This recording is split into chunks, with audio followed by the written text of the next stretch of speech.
Trouver un équilibre entre travail et projet perso, c'est un peu plus difficile que ce que je pensais. S'exprimer à travers un projet créatif, c'est beaucoup plus difficile que ce que je pensais. Mais je sais que c'est de ma faute. Je me mets beaucoup trop la pression, toujours en train de planifier, préparer, modifier, corriger. Mais j'en ai fini avec ça, en tout cas j'espère. Bienvenue dans cet épisode de Coding Life. Dans les épisodes version soft de cette série, je partage avec vous mes petites aventures de la vie quotidienne, leçons de vie et tips qui m'aident au quotidien et qui pourront, je l'espère, vous aider aussi. Dans les épisodes version hard, je travaillerai sur une idée, un petit projet, une petite app qui me tient à cœur et qui m'aide au quotidien. Enjoy!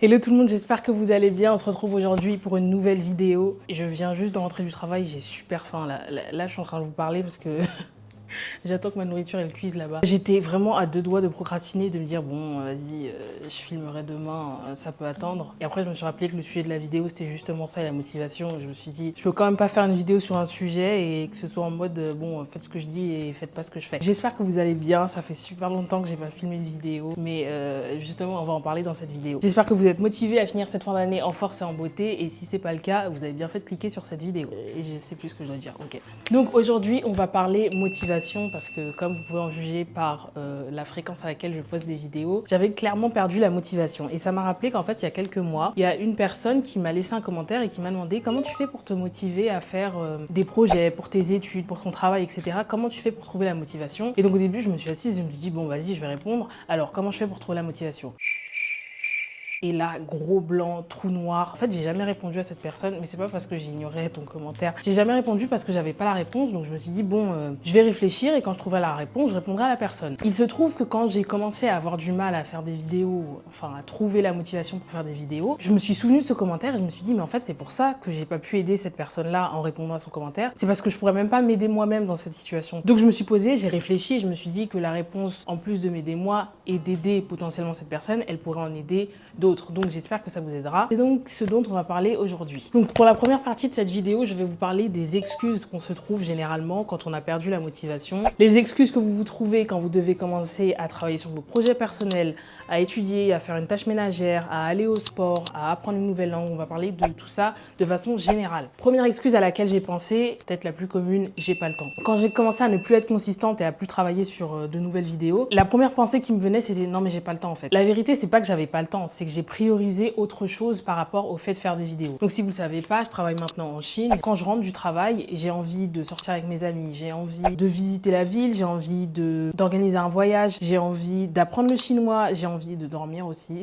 J'ai des trucs à côté à gérer et donc du coup c'est vrai que j'ai priorisé ça par rapport au fait de faire des vidéos. Donc là l'important c'est pas de vous culpabiliser en vous disant non mais tu dis que t'as pas le temps, mais c'est pas que t'as pas le temps. C'est juste de reconnaître que parfois on ne prend pas le temps de faire certaines choses parce qu'on préfère faire d'autres choses à la place. C'est pas grave, mais il faut juste en être conscient et ça vous permet aussi de remettre de l'ordre dans vos priorités et de vous dire est-ce que le temps que j'ai et que j'utilise pour faire autre chose, je devrais pas plutôt l'utiliser pour faire cette chose-là? Est-ce que vraiment j'ai pas le temps ou est-ce que il y a autre chose derrière? L'idée ici, c'est juste d'être honnête avec soi-même et de se dire c'est pas que j'ai pas le temps, c'est que je préfère faire autre chose ou c'est juste que j'ai la flemme. Deuxième excuse qu'on se donne souvent et qui va un peu avec la première, c'est non mais je suis trop fatiguée là. La plupart du temps quand je me disais non mais je suis fatiguée, je peux pas commencer à travailler sur un autre projet, j'allais dormir. Non, justement, j'allais pas dormir. Ce que j'allais faire, c'est aller sur YouTube et regarder des vidéos ou faire tout sauf dormir. Donc c'est pas que j'étais trop fatiguée, c'est juste que l'énergie que j'avais pas envie de la consacrer à faire des vidéos ou à faire des projets, entre guillemets. Non, il y a une distinction à faire entre est-ce que je suis fatiguée ou est-ce que je suis fatiguée quand il s'agit de faire cette tâche-là. Quand vous vous donnez cette excuse de « je suis trop fatiguée », l'autre question à se poser, c'est aussi « qu'est-ce qui prend ton énergie ?» Est-ce que vous êtes fatigué parce que vous courez partout et que vous faites des choses que vous n'êtes pas censé faire? Ou est-ce que vous êtes fatigué parce que peut-être que vous dormez pas assez, vous mangez n'importe quoi, vous ne faites pas de sport, ou le travail, juste, c'est trop prenant? Je sais que pour ma part, j'étais fatiguée parce que toutes les raisons que je viens de citer, c'est surtout le sommeil, parce que la nourriture encore, depuis que je suis ici, franchement ça va, j'essaye de manger équilibré tous les jours. Le sport, bon ok, je pourrais en faire plus. Je vais déjà au badminton le lundi, je fais de la danse le dimanche, et j'essaye de marcher, de faire au moins 10 000 pas par jour, donc en vrai le sport ça va. Mais c'est surtout que je dormais pas assez, et du coup j'étais vraiment fatiguée. Quand je rentrais d'une journée de travail, j'avais pas envie de me remettre à préparer une vidéo, et c'est pour ça que je me disais non mais je suis trop fatiguée là. Next. Troisième excuse qu'on peut se donner, c'est je le ferai demain. Qui a dit que vous seriez là demain? Vous savez jamais ce qui peut arriver. Pour vous donner un exemple de ce qui m'est arrivé tout récemment, et heureusement que je procrastinais pas justement pour une fois. Au travail, je crois qu'on était lundi, mon manager il m'a dit ah Laura, il faut que tu présentes un truc jeudi. Déjà, moi, tu me dis, il faut présenter un truc, bref, et j'en parlerai dans une autre vidéo. Donc, il m'a dit, il faut que tu présentes un truc jeudi. Je me suis fait, oh là là, pourquoi c'est tout le temps moi? Pour une fois, je me suis dit, je vais pas travailler sur la présentation mercredi, je travaillerai sur la présentation mardi, comme ça, s'il a des retours à me faire, mercredi, j'aurai le temps de bien corriger pour être prête pour jeudi. Lundi passe, on arrive au mardi, et là, mardi après-midi, je me dis, allez, vas-y, je commence à faire la présentation et tout. À peine je commence à faire la présentation, il se lève, il vient me voir, il me fait, ah, Laura, en fait, la présentation, c'est pas jeudi, c'est demain. Je sais pas comment j'ai écarquillé les yeux, mais je pense que je les ai écarquillés tellement gros que même lui il a commencé à rigoler et je me suis dit mais comment ça demain? Il a fait ouais en fait c'est demain matin à 10h, du coup il faut que tu fasses les slides là maintenant. J'ai fait ah ok. Même si je venais juste de commencer, je me suis dit mais heureusement que j'ai pas attendu de me dire ah j'y réfléchirai bien après, et que j'avais déjà commencé à réfléchir à qu'est-ce que je vais mettre sur les slides, qu'est-ce que je vais dire, etc., parce que sinon j'aurais été en mode panique. Tout ça pour vous dire que quand vous procrastinez, vous vous donnez plus de chances. Même si parfois ça paraît être la solution de facilité, vous vous donnez plus de chances de vous retrouver dans la mouise un peu plus tard, plutôt que si vous vous mettez à faire le truc que vous devez faire immédiatement. Enfin, dernière chose, c'est un point que je viens de rajouter là en fait parce que j'y avais pas pensé tout à l'heure quand je réfléchissais. Prenons les études par exemple. Pourquoi est-ce que tu ressens autant de résistance quand il s'agit d'aller étudier? Pourquoi est-ce que moi je ressentais autant de résistance à l'idée de faire des vidéos? Et ça vraiment je me suis posé la question parce que je me dis bah c'est bizarre quand même, quand j'ai commencé j'étais vraiment super excitée à l'idée de faire des vidéos, j'étais grave motivée et tout, qu'est-ce qui s'est passé? Pourquoi maintenant quand j'y pense c'est je sais pas et tout. Et en fait je me suis rendu compte que c'est parce que aujourd'hui ma chaîne YouTube je l'associe à des projets et que du coup s'il n'y a pas de projet il n'y a pas de vidéo. Le problème c'est que maintenant que je travaille dans l'équipe de développement, je vois du code toute la journée, je compile des trucs toute la journée et du coup bah, quand je rentre le soir j'ai envie de faire toute autre chose sauf regarder du code encore. Et du coup, comme il n'y a pas de projet, bah, il n'y a pas non plus de vidéo. Donc je pensais, ah, il faut que je fasse des vidéos pour ma chaîne, ou ah, il me faut une vidéo, j'aimerais bien refaire une vidéo pour ma chaîne. La première pensée qui venait, c'était, ah, bah du coup, il me faut un projet. Et quand je pensais projet, je me disais, oh, ça veut dire qu'il faut que je revienne ici, que je pense à un truc à faire, que je code le truc. Enfin bref, ça m'a forcé à repenser ce que je fais sur cette chaîne, et ok, ça a pris du temps, mais dans votre cas, demandez-vous pourquoi est-ce que vous éprouvez autant de résistance à faire la chose que vous devez faire. Toi, pour tes études, pourquoi est-ce que tu as à ce point-là pas envie d'étudier? Est-ce que tes études te plaisent? Est-ce que tu as un objectif derrière? Est-ce que quand tu étudies, tu penses juste bonne note, ou est-ce que tu vois plus loin? Est-ce que tu vois diplôme? Est-ce que tu vois travail après? Essaye de te poser les bonnes questions, essaye de te demander pourquoi est-ce que tu éprouves autant de résistance à l'idée d'étudier. Du coup, les 4 points que je viens de vous évoquer, c'est les excuses qu'on se donne souvent quand on n'a pas la motivation et qu'on cherche une excuse pour éviter d'affronter le vrai problème. Dans la suite, je vais vous donner les points que j'ai trouvés qui peuvent vous aider à retrouver la motivation. Voilà, c'était tout ce que j'avais à vous dire pour l'instant. Bah, c'est tout en fait, il n'y a rien d'autre à dire. Voilà. Là, vous voyez, par exemple, je viens de filmer la première partie de ma vidéo. Non seulement ça augmente la confiance en soi quand vous vous dites allez je vais faire un truc et que vous le faites vraiment, genre là je me sens waouh, j'ai dit que j'allais filmer et j'ai vraiment filmé. Et en plus de ça, c'est la motivation qui entraîne encore plus de motivation. Maintenant que j'ai commencé, j'ai envie de continuer, je me sens bien, je me sens prête à refaire des vidéos. Donc quand vous n'arrivez pas à vous motiver à faire quelque chose, dites-vous que quand vous aurez commencé, quand vous aurez juste commencé, ne serait-ce qu'un tout petit peu, même 5 minutes, 3 minutes à étudier, bah, une fois que vous êtes lancé, vous avez envie de continuer. Donc c'est ce qu'il y a de beau dans la motivation, c'est que vous avez juste besoin de toute petite dose, et une fois que c'est parti, bah c'est parti. Bon, là, je vais vraiment les manger parce que j'ai vraiment trop faim. Pendant que j'étais en train de parler, j'ai pensé à autre chose. Et l'une des raisons pour laquelle j'ai éprouvé autant de résistance à faire des vidéos, c'est aussi à cause de la pression que je me mettais, que je me mets toujours d'ailleurs, quand je fais des vidéos, parce que je me dis, est-ce que la vidéo est utile ? Au-delà de l'aspect forme, c'est-à-dire le montage, les images, etc. Quand je choisis un sujet, je me dis est-ce que c'est utile? Est-ce que ça va aider les gens? Est-ce que je leur fais perdre leur temps? Est-ce que c'est intéressant à regarder, etc. Et c'est vrai que quand je suis pas sûre de tous ces aspects-là, bah, je me dis bon, non, ça vaut peut-être pas le coup d'en faire une vidéo. Je me mets quand même pas mal de pression par rapport à ce que je fais, mais ça, dans tous les aspects de ma vie, c'est pareil. Je vais essayer de me mettre moins de pression par rapport à ça. Si vous avez du mal à vous lancer quand vous devez faire quelque chose, essayez de vous poser la question aussi, est-ce que vous ne mettez pas trop de pression par rapport à cette chose-là? Tellement de pression que ça en devient bloquant. Au lieu que ce soit une bonne pression qui vous pousse à agir, c'est une pression qui vous pousse à rester comme ça et à rien faire.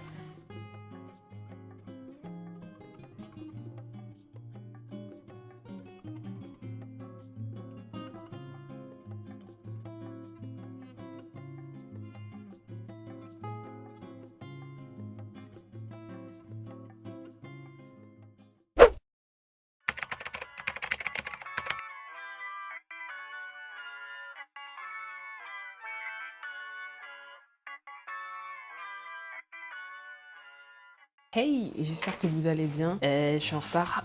En fait, j'ai pas mis de réveil parce que je me suis dit, bon, c'est le week-end, c'est bon, je peux dormir jusqu'à... Normalement, je me réveille, quand je mets pas de réveil, je me réveille à 8h. Sauf qu'en fait, hier soir, j'ai commencé à regarder One Piece et je me suis dit, allez, vas-y, je vais regarder un épisode ou deux. J'en ai regardé 4. Du coup, je me suis couchée tard, mais je me suis quand même dit, oh, normalement, je me réveille toute seule tôt, donc ça va. Je me suis réveillée à 10h.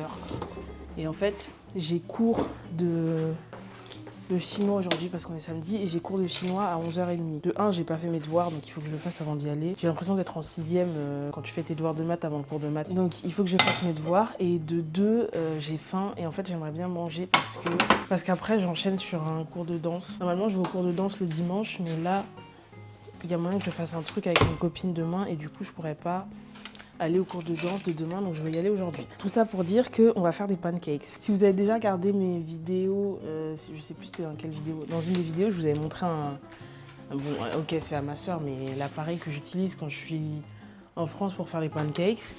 Et là j'ai acheté un mixeur, vous savez les mixeurs debout là. Un mixeur comme ça, en plus il m'a coûté 10 €. Et pendant qu'on va faire ça, on va continuer à parler motivation. Hier soir, je vous ai parlé des excuses qu'on se donne généralement quand on n'est pas motivé à faire quelque chose et qu'on a envie de justifier pourquoi on fait rien. Et là, je vais vous parler de comment faire pour vraiment trouver la motivation. Par exemple, là, on est samedi matin, je suis crevée de la semaine, je suis quand même motivée pour aller à mon cours de chinois. Et je suis quand même motivée pour aller à mon cours de danse. La première chose que vous pouvez faire, c'est vous trouver un partenaire. Un partenaire qui est, j'allais dire, dans la même galère que vous. Non mais un partenaire qui fait exactement la même chose que vous. Quand j'étudiais, et surtout en prépa, vu qu'on devait étudier tout le temps, la plupart du temps, j'allais à la bibliothèque avec mes copines, qui étaient dans la même classe que moi, et donc qui avaient les mêmes devoirs que moi, les mêmes cours que moi, etc. Et juste ne pas être tout seul, ça aide. Exactement la même chose quand j'ai voulu reprendre la danse. J'y suis allée avec une copine la première fois. Quand j'ai voulu commencer à aller à la salle de sport, j'y suis allée avec ma soeur la première fois. Pour la salle de sport, je suis surtout allée avec Chloé parce qu'il fallait que quelqu'un me montre comment utiliser les machines. Mais juste avoir quelqu'un avec soi, ça aide à commencer et à se tenir responsable. Après, avec ce point-là, je vous dirais de faire attention quand même parce que honnêtement, si vous arrivez à vous motiver tout seul, c'est mieux que de se motiver avec quelqu'un d'autre parce que si un jour la personne, elle vous dit j'ai plus envie, faut quand même continuer à faire le taf. Pour la personne qui demande comment être motivée pour étudier, si tu trouves un pote qui veut bien étudier avec toi et qu'un jour il dit j'ai plus envie, etc., faut que tu gardes cette motivation. Mais c'est vrai qu'au début ça aide. Donc essayez de vous trouver quelqu'un avec qui vous pouvez faire la chose pour laquelle vous n'avez pas de motivation, ou en tout cas pour laquelle vous n'êtes pas encore motivé. Quand je fais des pancakes, j'utilise pas de farine, je prends des flocons d'avoine que je mixe et c'est ça qui me sert de farine. C'est trop bon. Attendez, moi j'aime bien, mais si vous aimez pas, c'est pas de ma faute.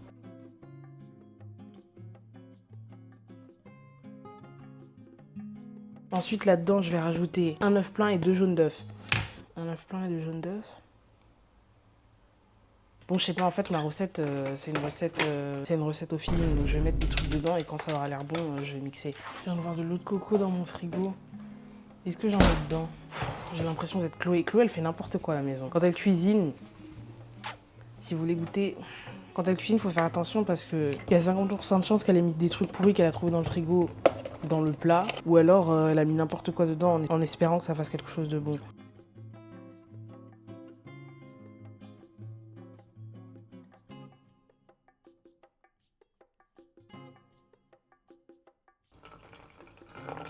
Ok.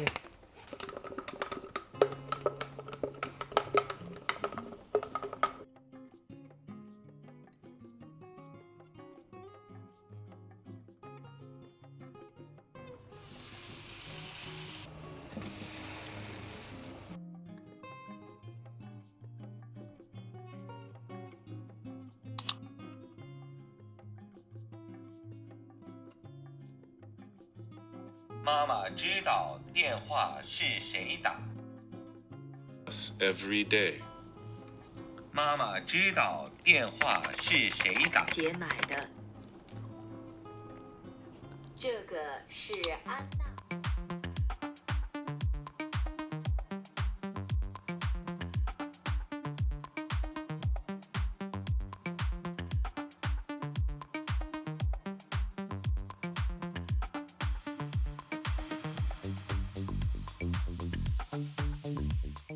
Bon je suis en retard comme d'hab.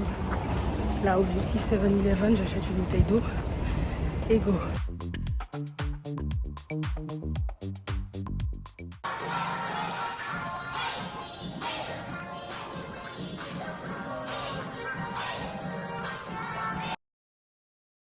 Je viens de revenir de mon cours de danse, c'était trop bien, je suis vraiment contente d'y être allée. Là, il est 17 h et j'ai pas envie de rester ici, j'ai envie de ressortir, donc je vais aller dans un café pour monter la vidéo que vous êtes en train de regarder et travailler sur autre chose parce que en fait, je me suis rendu compte que j'ai oublié de vous expliquer un truc. Donc là, ce que vous êtes en train de regarder, c'est un épisode de la série que j'ai appelée Coding Life et vous êtes en train de regarder un épisode version soft. Version soft, ça veut dire qu'il y aura une version hard et la version soft, c'est j'aborde un thème tout le long de la vidéo et donc là, c'était la motivation. Dans les épisodes version hard, je vais coder quelque chose. Ce sera pas toujours une alternance de soft et de hard, mais quand ce sera un épisode version hard, il y aura du code. Quand ce sera en version soft, il n'y aura pas de code. Dans la version hard, je vais coder quelque chose qui a un rapport avec un sujet que j'ai abordé dans l'épisode correspondant version soft. En gros, là, vous êtes en train de regarder la motivation version soft et la motivation version hard, je coderai quelque chose en rapport avec un sujet dont on a parlé dans cette vidéo.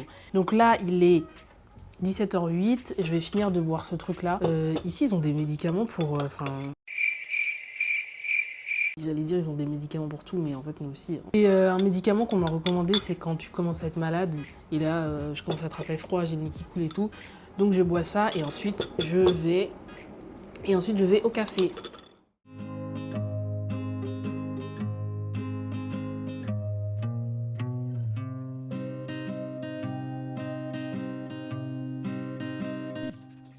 Autre chose aussi que j'ai pas mentionné et qui peut vous aider à trouver la motivation, c'est de changer d'environnement. Personnellement, je suis absolument pas productive quand je travaille chez moi, c'est pour ça que j'aime bien aller dans un café. Vous pouvez aussi aller dans une bibliothèque, généralement c'est gratuit et ça vous permet d'économiser les 7 € que vous auriez dépensés pour un latte.